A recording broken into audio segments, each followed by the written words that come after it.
Hello, everyone. This is Susan Rosen, and I have a return guest today who was on the podcast last fall, I believe. And his name is Robert J. Davis. Is that, or do you just go by Robert Davis? Either one. Oh, okay. Robert J. Davis, PhD. That's the important part, because that takes a lot of work to get one of those after your name. And he is also known as the Healthy Skeptic, which is something that we all like on this podcast. Don't take anything for granted. And Robert is an award-winning health journalist whose work has appeared on CNN, PBS, WebMD, and in the Wall Street Journal. He's the author of 4 books. I'm assuming this one is one of the 4. Okay. 4 books on health. He hosts the Healthy Skeptic video series. Is that a podcast or someplace else? It's a video series that's seen online. Okay. Which dissects the science behind popular health claims. And Robert holds an undergraduate degree from Princeton University, a master's degree in public health from Emory University, and a PhD in health policy from Brandeis University. All very exclusive schools.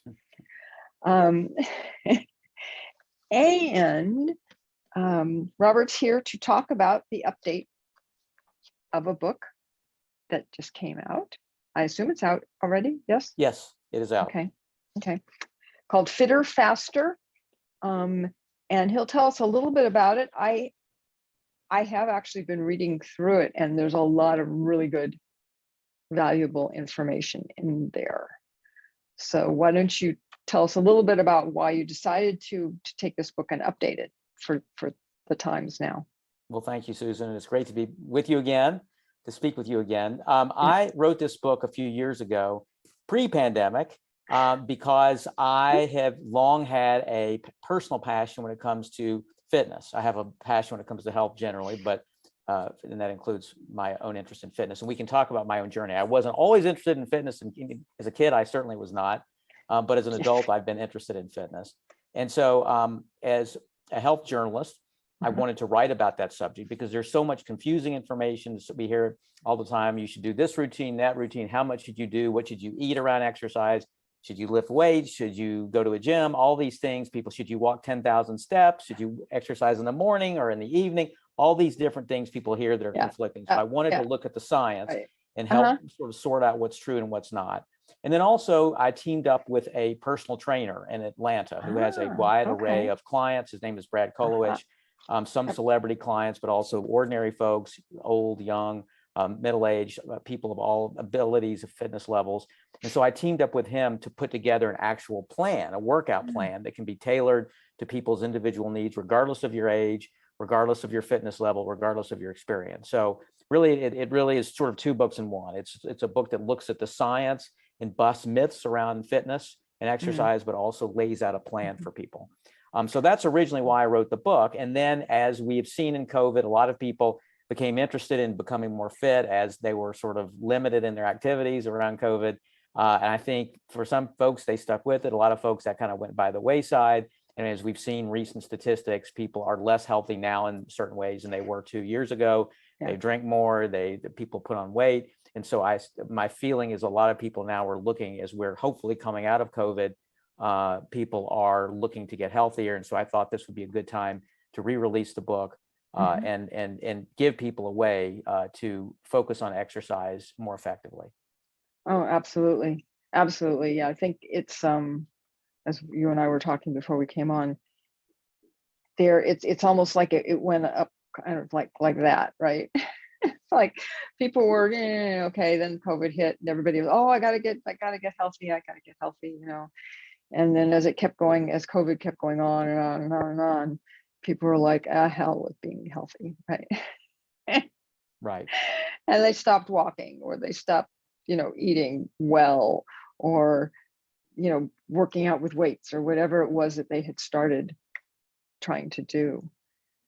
Right. So, and I think we see that reflected not only in the things you mentioned, and I mentioned weight, but also statistics regarding heart disease and other chronic Brad. conditions. And part of that Okay. is obviously people not seeking treatment as much. But I think you can make a plausible case that part of it too is people not engaging in health habits that they need to do in order to prevent those conditions. Right. And that Oh, includes, no. and certainly that includes exercise, perhaps the Yeah. top of the list. Yeah. Oh, and the other thing that just kind of comes to mind as well is that people are just sitting a lot more, like we're doing, right, on Zoom. Right.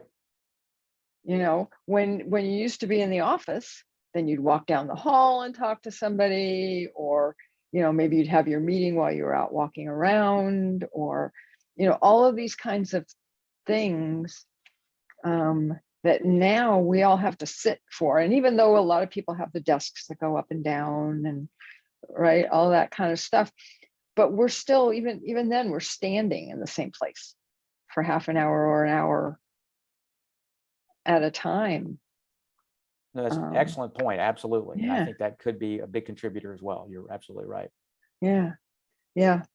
Funny how it doesn't take very much for the whole world to kind of change. Right. And we know, and just on that specific point about sitting, and when I address this in the book, prolonged sitting does have detrimental effects, a number of detrimental effects, and that's been well established by research, everything from a greater risk of diabetes, premature death, heart disease, certain kinds of cancer. And so, and when we sit for long hours, long stretches, as you say, on Zoom meetings or whatever we're doing at our desks all day, that can have an effect. And so even getting up, standing up, walking, for example, if you're in an office, at least you might walk down to the water cooler. You might walk to talk to a colleague. You might go to lunch. And I know people that I talk to that at home, they find themselves, they sit at their desk and end up just sitting at the desk all day long on Zoom meetings. And so and as you say, it's an excellent point, how people can easily end up sitting more and how that can end up over time having negative health effects. Yeah. Oh, absolutely. And it's just made me think of something. Oh, and a lot of people don't have very good chairs, even when they are sitting. Right. So that just compounds the whole thing. Right. Ergonomics, very important issue. So Yeah. Wow. Yeah, you don't, until you really start thinking about it, it just all kind of snowballs. Right. Yeah, interesting. So what were some of the biggest things that kind of jumped out at you that you included in the new book, or changed maybe in the new book? Well, one thing is update. that one of the things that I've, because the theme of this book is how one of the, I'd say the main themes is because it's called Fitter Faster. And the faster refers to how to get the same or greater benefits in less time, because many people, if not most people, when they're asked, why don't you exercise, or why aren't you able to sustain an exercise program? The answer is, I just don't have enough time. And so what we tried to do in this book is to lower that barrier and give people ways to exercise in less time, to get the same benefits and spend less time based on studies. And so one of the ways to do that is something called high intensity interval training, or HIIT, which has been popular the last few years. And so I go into some detail in the book about what that is, how it works. Basically, it's the idea that, say, if you're going to go walking, instead of walking at a steady pace for say 30 minutes, you go faster for say 15 seconds, and then you go at a moderate pace for 15 seconds, and then you go faster for 15 seconds and slower for 15 seconds. And it can be 15 seconds, it can be 10 seconds, it can be 60 seconds, whatever amount of time you want. So that's variable. But the point is that instead of going in a steady state, you go hard, easy, hard, easy.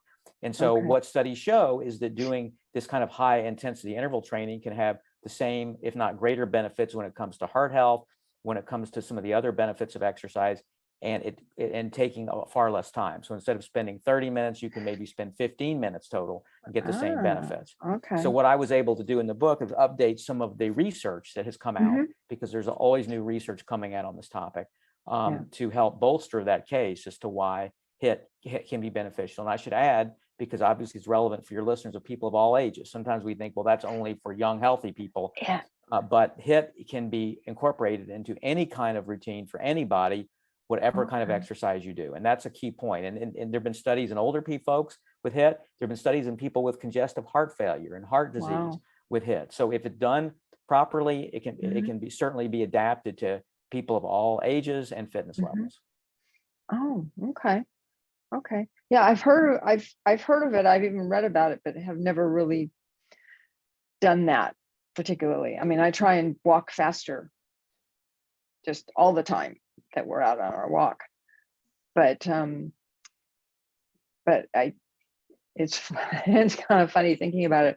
It's kind of like, when you're talking to somebody, you kind of do that almost, can't think what the right word is, but it just happens, right? When you're talking with somebody, it's like when you talk, you kind of slow down, and then when you're not talking, you speed up a little bit. Right. That's a good point.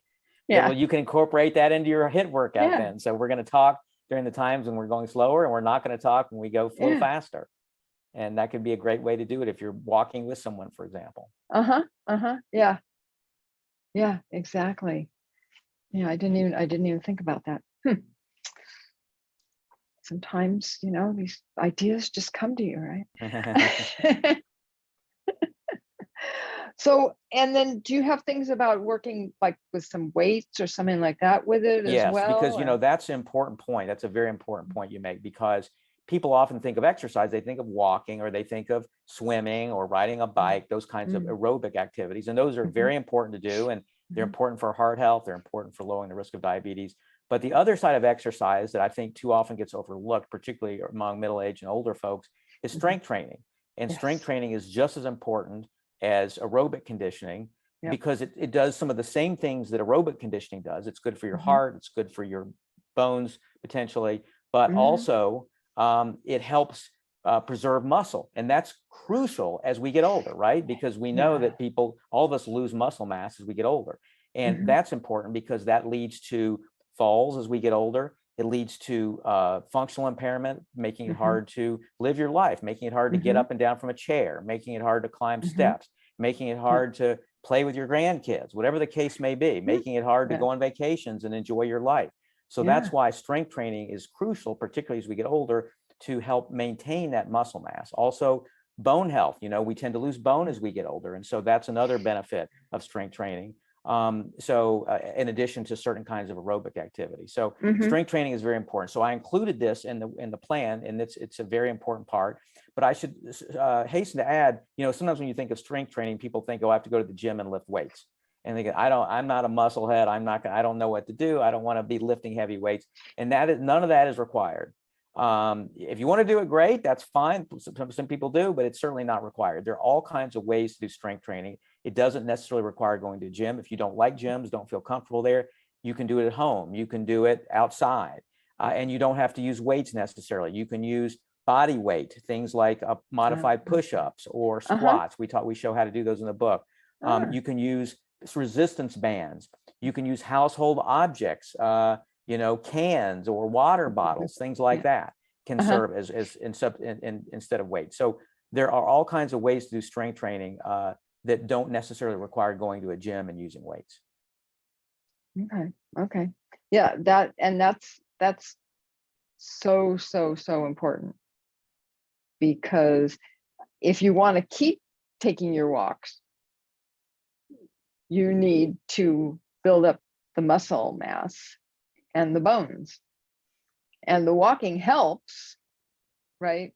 But the other part, if you don't get the other part, it doesn't matter how long you walk for, it's still not going to help.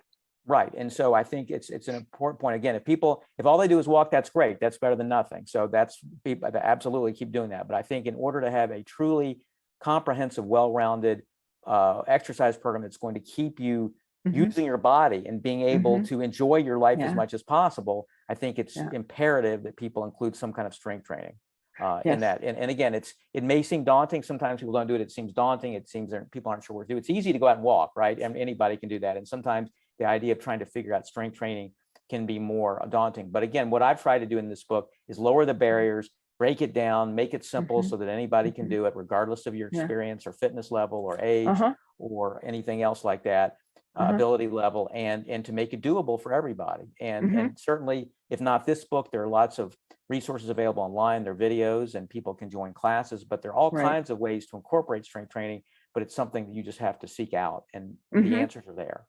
Yeah, yeah, absolutely. Well, and you and I were talking before we came online as well, that for those of us that are older than 65, so we have the Medicare, um, they've now this year, all of the medical plans have to include a um, it's a connection to a gym where you can go. And all of these gyms are well aware of all this, and they're really trying to get older people to come in. So they're putting programs together and all of that as well.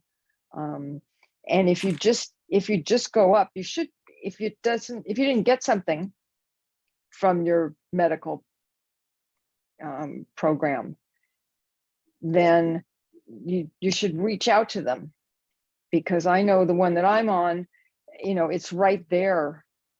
You just click through to it and it takes me to this other company that's providing all of this, or at least where I am. And they just ask you for your zip code and they tell you all the ones that are around where you are. And there's no cost. It's all free. So That's right. That's a great you, benefit. It's important for people to know about that. yeah. And even if you just want to go in and get some help, you don't have to necessarily go to the gym once or twice a week. Just go in, have somebody help you to figure out how to do all these things, and then do them at home. And then maybe once a month or every 3 months or something, you go in and just get checked, kind of like going to the doctor. I think that's a great point, because I do think the point is that knowing how to do the exercises, do the strength training exercises, can give you greater confidence. I know certainly that was the case for me. I ended up hiring a personal trainer, and that made all, when I was starting out in the gym, and that made all the difference, because at the beginning I had what's sometimes called gym intimidation, intimidated by the gym. I don't know what to do. These people are far more fit than me. How do I use this machine? Do I look silly? I don't feel comfortable here. And so having somebody show me what to do gave me greater confidence that I could do those exercises either at home or at the gym, and gave me greater confidence to learn new exercises. So I think that's crucial. And the second point I would make is not all gyms are the same. Some cater, you see young men lifting heavy weights, free weights, they cater to sort of muscle heads, and there are other gyms that cater to older folks. And so I think check it, and don't assume that all gyms are the same, and check it out and see who's there. And you may very well find one that you feel more comfortable at, just because of the clientele they serve. Yeah, absolutely. Absolutely. And if you've got friends around too who also need to go, then, go together, sign up together. Everybody goes together. We all know how that works, that if it's just you, half the time you make excuses for why you don't go. And if you're going with 2 or 3 other people, then you kind of feel like, oh, I guess I better go, right? You feel guilty if you don't go.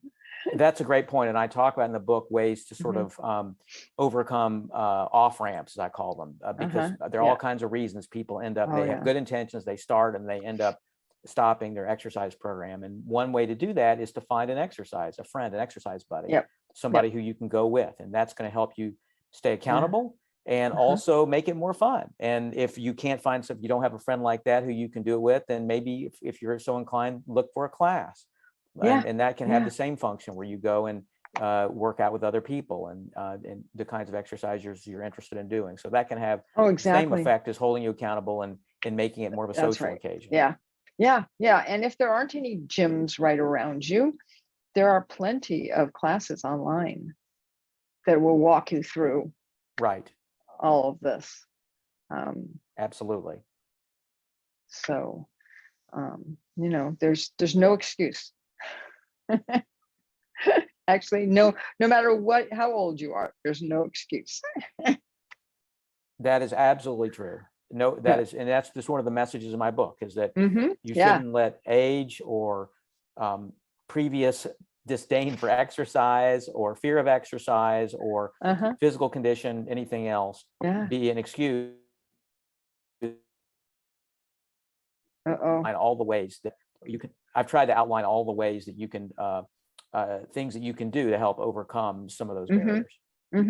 Yeah. It's, I mean, because we all know how that is. I've been through it.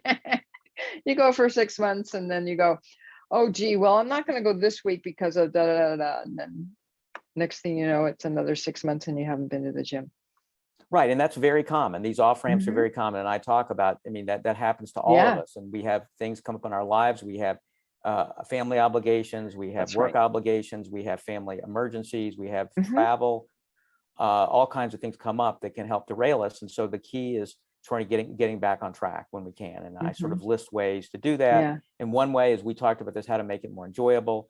I Uh-huh. think also is to treat it like an appointment. I know sometimes people treat fitness as something, well, I'll squeeze it in when Mhm. I can. I'll do it in the after Right.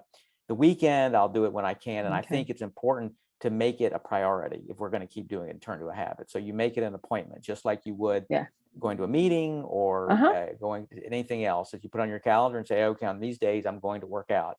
Yeah. And I think it's also important to be realistic about it. So if you know I'm not a morning person, for example, so it would be Yeah, me unrealistic for neither. me to say I'm going to go at 7 in the morning, and that will never happen. Uh-uh. And likewise, if you're busy in the evenings with dinner, with family Mhm. Yeah. obligations, it's unrealistic to say you're going to do it at 6 in the evening.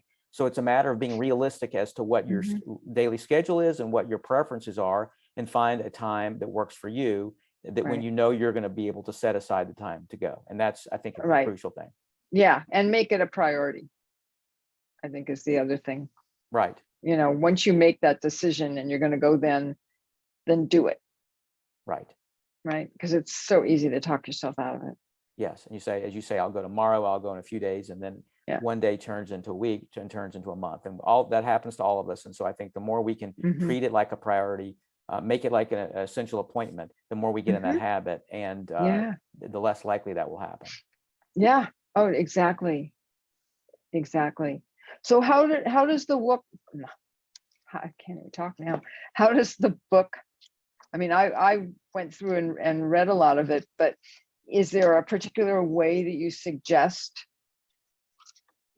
working through the book or reading through the book, because you Well, I obviously think, set it up with yeah, certain I think things. part of it depends on your own familiarity with exercise. I mean, I hope, Mhm. and people have told me who read the book, even people who were knowledgeable about exercise, learned something new and were surprised Yeah. by some of the things.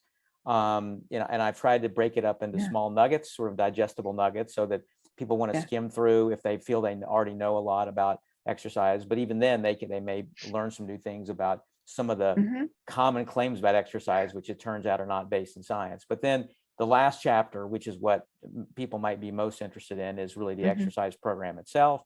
Okay. And that's where I break down sort of day by day, Mm. in a different activity each day. And so the idea is that we've put together this program that is comprehensive. So it includes everything: aerobic training, strength training, as well as flexibility. The flexibility, stretching, because that's important too. Again, particularly as we get older, to have flexibility to prevent Oh my injury. God. Yeah. So that's incorporated as well. It's customizable. So that means that whether you're a beginner, intermediate, or advanced, there's a lot of choice in there, so that you can, many Hmm. days you can pick activities that you like, or at least don't hate, because that's another crucial part of sticking with a program, right? If you've got things if you don't like to run or don't like to get on a treadmill, then you're Then not going to continue if you feel forced to do no, it. So you shouldn't have to no. do that. So it's the key here is finding things that you enjoy doing. So that could Mhm. be anything. It could be doing a yoga class. It could be water Mhm. aerobics.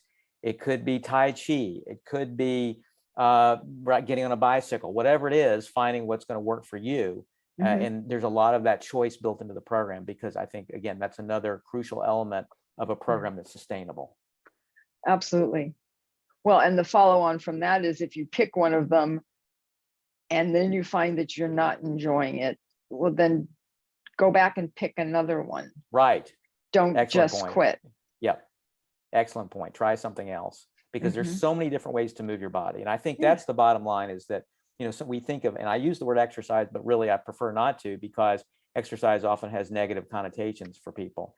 And really Mhm. the better word is movement. This is just about moving your body, Yeah. because the more we can move our bodies, the better our bodies will respond, and the better our bodies will treat us, And so I Mhm. think that it's a matter of thinking about how to move your body in a way that's going to feel good to you, that you're going to want to continue doing over time. Uh-huh.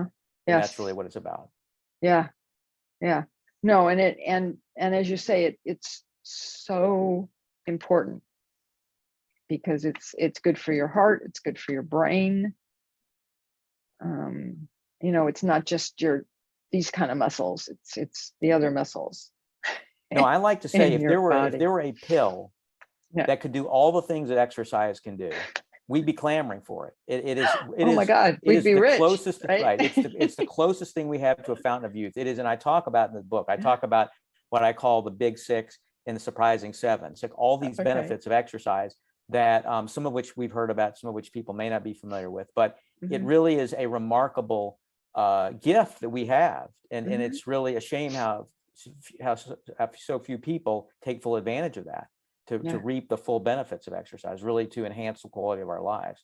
And so and as you say, everything from helping our heart, helping us live longer, reducing the rates of certain cancers, helping improve our mood, reducing the risk of depression, of Alzheimer's disease, dementia. And then we talked earlier about, you know, I say fending off feebleness, helping us remain vital and active as we get older. So those are the things we hear about, and then other things people may not be as familiar with. It can improve people's sex lives, help them, you know, remain active sex lives as they get older, improve sleep, prevent colds, improve your eyesight. That's often surprising to people. People who get regular activity have a lower risk of cataracts and related macular degeneration, which is a leading cause of blindness. People have better hearing. That is to say that people who exercise regularly are less likely to have hearing loss. So there's a long list of other benefits that people may not be as familiar with, but again, it's remarkable what it can do. And so, but what I like to say, Susan, is that as great as that list is, sometimes it's most helpful for people just to focus on how they feel right after they exercise, because that can be most motivating of all. You know, it's one thing to say, I may not get a heart attack someday, and so I should exercise, but it's even more motivating to say, I feel great right after I exercise. I feel less stress. I can sleep better. I feel less anxious. I feel in a better mood. I feel more empowered. And all of those kinds of positive feelings that people get right after they exercise can be very motivating for people to keep going, to go back the next day and then the next day and to keep doing it. I know certainly that's been the case for me. It took a while for me to recognize those benefits in myself. But once I have, now exercise has become something which I can't live without. It's something that I started off, okay, I have to do this, but now it's something that I want to do. And I think over time, if we focus on the immediate benefits, the instant gratification that you can get from moving your body, I think then over time, it becomes something that you truly want to do. Oh, no, absolutely. Absolutely. Yeah. Yeah. And you have to kind of put up a sign or something that, you know, that kind of says you will feel better after you do this. Yes. To just remind yourself. Right. You know, because otherwise and we all know this because we've all done it at different times, which is, oh no, you know, I'm really tired. I didn't get to sleep last night until late, so I'm not going to go today. And then pretty soon that's the next day and the next day, and it's been a week, and you know, it's very easy to get off the. Absolutely. And that's a good example right there, where I'll remind myself, you know what, yes, I feel tired, but I know if I exercise, I'll be less tired. I'll feel less tired right after I exercise, and I'll have more energy, say for the evening, for some activity that I need to do. So that's often an incentive for me. Absolutely. Absolutely. Yeah. Which is what's, hopefully I'm going to get back to the gym soon.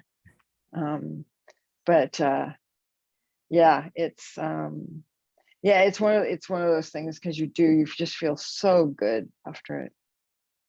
You really do. You know, and it is one of those things that you can build up. You don't have to do the full thing on the first day.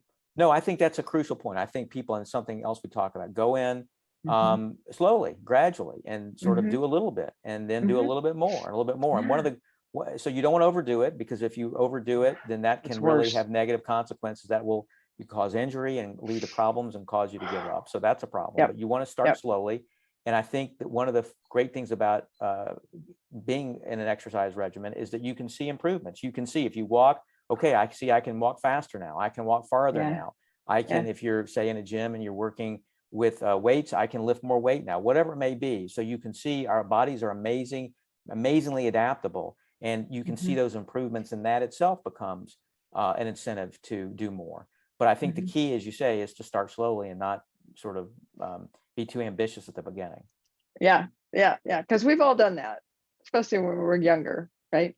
You go to the gym and, oh yeah, I remember how this worked, and I'm going to use these weights, and I'm going to do this, and you start with weights that are too heavy for you, and which you can do 2 or 3, but you can't do 6, right, or whatever. That's when you hurt yourself, right, and you run the risk of injury. And I think, and if I may, I want to, if we're on the subject of injury, Please. I think a lot of older folks, particularly in studies, show that's one of the barriers that people don't go to the gym or don't exercise because they're afraid of getting hurt.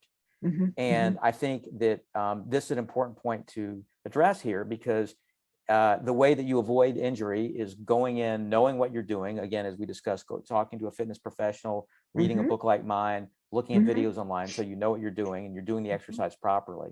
But I think the thing to remember is that you're more likely to actually get injured if you are a couch potato, if you're inactive, than you are from exercise. So I think that that fear is unfounded, because it's actually exercise. What it will do for you is help reduce the injuries overall in your life, because your muscles are stronger, your bones are stronger, your joints are stronger, so you're less susceptible to injury because of that.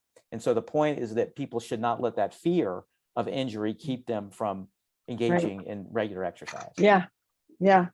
Oh, absolutely. And I think the other thing too is that when you're trying to do stuff like at home with weights or whatever, to have somebody else who can watch you and say, because you may think you're doing it just fine, right, but you're actually doing it too far out, or you're doing it too far in, or you're and it really helps to have kind of a buddy working with you that way as well. Yes, that's absolutely true. And I think it's something else I used to think before I worked out, look at all these conceited people who look in mirrors at themselves when they're at the gym. And what I learned as I started learning about the gym is those mirrors are there to help you do the exercise correctly, so that your form is correct. And so, yes, ideally to have someone else, whether it's a personal trainer or a buddy, watch you. But if you can't have that in your home, do it in front of the mirror, because that way you can look at a video or look at a book and see how to and make sure that you have proper form by looking in the mirror as you're doing the exercise. Yeah. Because otherwise it's really easy to strain something. Yeah. You don't want strained. Right. Yeah, for sure. Well, like I said, I read through, haven't gotten through the whole book, but I have gotten probably about a third or half of the way through. And I really like it. I'm very impressed. Thank you. It's very easy to read. It's very easy to understand. And it's in bite-sized enough pieces, right? Where you don't have to say, oh, okay, I'm gonna have to spend the next half an hour reading this chapter, right? So it's very approachable. Well, thank you. And that's something I worked hard. I also have a lot of citations. So if you're interested in the science, there's hundreds of citations, but I've tried to make it, as you say, sort of the information in bite sizes and very understandable, so it doesn't read like a textbook. But it is all based on science. And I have all the citations there for people that may be inclined to go look up the studies themselves. All of it's backed up by research. Yeah. I would not have expected anything less from you, Robert. Well, I mean, after all, you got all the degrees, so you ought to be able to do that part of it, right? Well, and again, I think there's so much information, as we said at the beginning, out there that's not based on science. It's based on people's opinions or based on people's anecdotal experiences. And, that's fine up to a point. But I think what is helpful is to really know, okay, that's fine. This worked for this person, or this particular expert says this, or this coach says that. But what is the science really saying? What are the studies really saying? I think, again, to have that information so that people can make more informed decisions. That's ultimately what this book is about, and my other work is about, just to help people figure out what's most likely to work for them based on the science that we have. Yes, exactly. Which the other nice thing about it is that you don't talk down to people, which some of the people do, or videos and stuff like that as well. Well, thank you. It's something I really try hard to let Yeah. people know that I'm talking to them as a friend and talking to them as somebody who has been there myself. As I said, my journey is such that I was the kid in school who hated to sweat, who hated gym class, who hated to exercise, and much preferred to sit on the couch eating donuts and watching TV. And it was through sort of when I got to college, started getting interested in fitness, and it's been a lifelong journey for me. And it was a long time after that I first became comfortable going into a gym. And so I like to say that I understand for people that have maybe tried and not been able to sustain it or not started an exercise program. I understand the barriers because I've been there. And so I try to, I think through my own experience, help people, overcome those barriers and address those barriers. Yeah. Yeah. Well, and which brings up another point for me is that for those people who either are older and have kids or grandkids that are eating too much and not exercising and all of that, partner up with them and go through this, and so that they can get exposed to it as well as helping you, and you can, have a closer relationship. That's a great idea. That's an excellent idea. Yeah. And again, vice versa. Yeah, because again, the program I have here is adaptable. So whether you're a young person or you're an older person, regardless of your fitness level, it's something that people can, adapt the exercises to their own levels. And so I think that's certainly a great idea. Yeah. No, for sure. Because that's, I mean, I know we had talked about our previous experience with being a little overweight before in the first podcast, and I certainly had the same issue. Boy, until I got into college, it was off and on, and that made all the difference for me. At that point, it was just it was interesting. I'll just say it one more time, but I found a doctor actually at the college, at the university's hospital, when they used to have one, that said to me, hey, if you don't lose the weight now and do something about it, you're going to be fighting this your whole life. And she knew what she was talking about. And so that's when I, started going to the gym. I started watching what I was eating, so on and so forth. And I'm sure helped improve the quality of the rest of your life. Oh my God, I can't even tell you. Yeah. Not to mention illnesses and all that kind of stuff. So definitely, everybody get off your couches, get moving. Right. And again, know that you can't do it all at once, and it's don't expect. That's right. It's a process. Yeah. Just as it's been for me, but at least it's all about the journey and starting the journey and just taking it a step at a time. Yeah. And you'll feel better, even if maybe your muscles are just a little sore the next day or something, just think about how good that feels. Right. That's a sign that it's working. It's a sign that your body's getting stronger. Yeah, exactly. Okay. So I think that's a good place to kind of wrap it up. And I'm going to say that neither of us are doctors, and this is not to be seen as medical advice. And if you are having any sort of actual medical issues, please go and see your doctor or the emergency room or whatever is appropriate. So always have to add that at the end.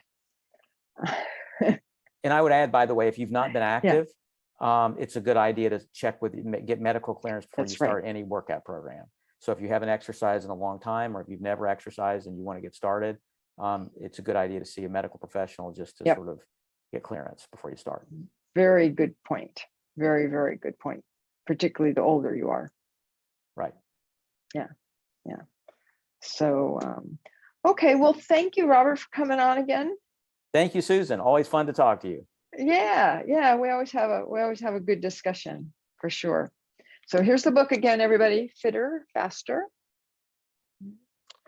And that's it. I will be talking to all of you next week.